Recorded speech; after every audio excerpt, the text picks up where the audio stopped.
কোন এক শুক্রবারে বিশাল ভূমিকম্পের মধ্য দিয়ে কিয়ামতের দিন সূচনা হবে, কথাটি কতটুকু সত্য? ইসলামের আলোকে বুঝিয়ে বলবেন। কিয়ামতের দিন, মহাপ্রলয়ের দিনটি থাকবে শুক্রবার। এটি বিশুদ্ধ হাদিসে বর্ণিত হয়েছে, নবী সাল্লাল্লাহু আলাইহি ওয়াসাল্লাম থেকে সুসাব্যস্ত হয়েছে। শুক্রবারের ফজিলত সংক্রান্ত একটা হাদিসে জুমার দিনে কি কি হয়েছে এবং কি কি হবে সেগুলো বলতে গিয়ে একটা পর্যায়ে এদিনেই কিয়ামত প্রতিষ্ঠিত হবে বা মহাপ্রলয় হবে, যখন সৃষ্টি জগতের সব কিছুকে আল্লাহ তাআলা ধ্বংস করবেন, আবার পুনরায় মানুষকে, প্রাণী জগৎকে আবার সৃষ্টি করে সবার হিসাব নিকাশের মুখোমুখি করবেন, হাসর কায়েম হবে। তো এই যে মহাপ্রলয়ের মধ্য দিয়ে যে মহাধ্বংসযজ্ঞ হবে, মহানিনাদ হবে, বিকট আওয়াজের মধ্য দিয়ে গোটা সৃষ্টি জগৎকে আল্লাহ তাআলা শেষ করে দিবেন, সেই দিনটি জুমাবার হবে। এটি বিশুদ্ধ হাদিসের আলোকে প্রমাণিত।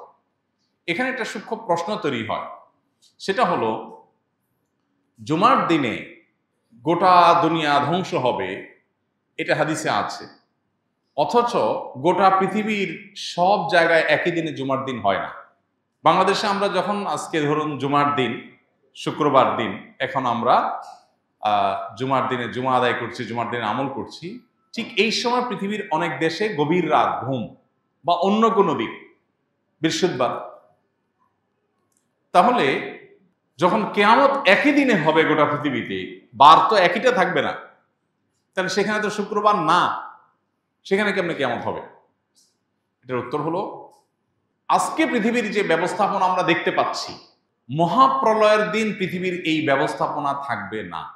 আমরা আজকের পৃথিবীর সাথে তুলনা করে সেদিনকে আমরা বিচার করছি যে সেদিন তো কোথাও জুমার দিন, কোথাও বৃহস্পতিবার দিন হবে, কোথাও দিন হবে, কোথাও রাত হবে।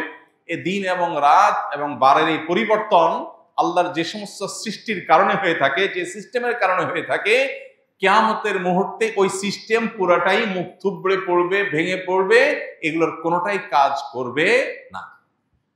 যে সূর্যের অবস্থান পরিবর্তনের কারণে দিন এবং রাতের পরিবর্তন হয়, এই সূর্যই আলোহীন হয়ে যাবে।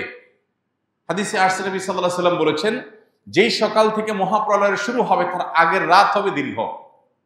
এই যে দীর্ঘ রাত হবে, তখন তো গোটা পৃথিবী একাকার হয়ে যাবে। এবং আল্লাহ তাআলা কোরআনে কারিমে বলেছেন সূরা শামসের মধ্যে যে ইদা শামসু কুববিরাত ওয়া ইদান নুজুমু কাদারাত। এই সূরা শুধু অনুবাদ করলে আপনার কাছে পরিষ্কার হয়ে যাবে বিষয়টা। আল্লাহ বলেছেন সেদিন সূর্য কি হবে?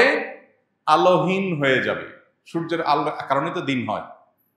সূর্যের আলোই যখন থাকবে না, তারকারাজি যখন খসে পড়বে, চাঁদ, সূর্য এবং গোটা সৃষ্টি জগৎ, মহাকাশ এবং আপনার নৌমণ্ডল, ভূমণ্ডল সব যখন শেষ হয়ে যাবে এবং এগুলোর প্রিপারেশন যখন শুরু হবে, আগের রাতটা হবে দীর্ঘ, মানুষ অপেক্ষা করবে সকালের, কিন্তু ভোর আর হবে না।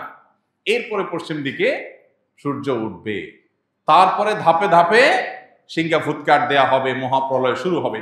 তাহলে বোঝা গেল মহাপ্রলয়ের সেই সময়, সেই মুহূর্ত, সেটা আজকের পৃথিবীর যে সিস্টেম আছে এইটা হুবহু তখন থাকবে না, বরং তখনকার পৃথিবীতে আজকের সিস্টেম, যেটার উপরে দিন রাত নিরূপণ হয়, গোটা পৃথিবী যেভাবে আপনার এক এক অঞ্চল, এক একটা সময় আপনার আমরা পাই, এই পুরো সিস্টেমটাই তখন মুখ থুবড়ে পড়বে। অতএব এটার সঙ্গে মহাপ্রলয়ের সেই সময়কে তুলনা করা যাবে না।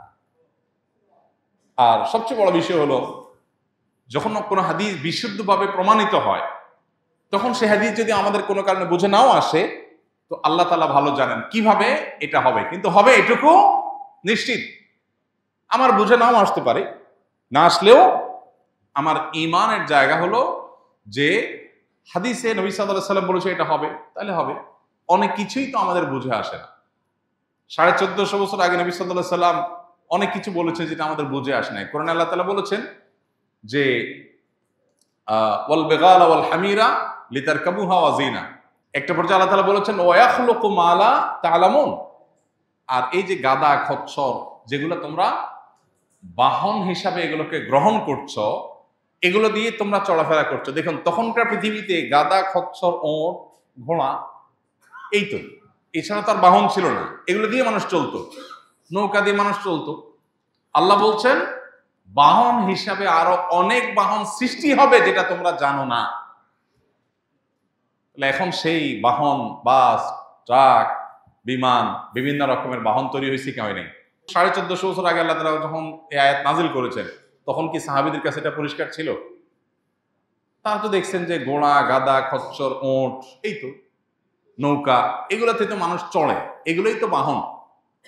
আল্লাহ বলছেন ওয়ায়াখলুকু মা লা তা'লামুন, আরো অনেক বাহন তৈরি হবে, আল্লাহ সৃষ্টি করবেন মানুষের মাথায় সে বুদ্ধি, বিবেচনা, জ্ঞান দিয়ে পৃথিবীতে বহু বাহন আরো হবে যা তোমরা এখন জানো না। এরকম কোরআনের বহু বিষয় যখন নাজিল হচ্ছে তখন বুঝে আসে নাই, সাহাবীরা তো বলে নাই না মাথায় ধরতেছে না, মানলাম না, তা তো বলেন নাই। অতএব কোরআন বা সুন্নাহ যদি কোনো কিছু বলে, সেটা যদি কোরআন সুন্নাহর কথা হিসাবে সুসাব্যস্ত হয়, তাহলে সেটা ক্লিয়ার, আমার বুঝে আসুক বা না আসুক। আল্লাহ আল্লাহ। আস-সুন্নাহ ফাউন্ডেশন, উম্মার স্বার্থে সুন্নাহর সাথে।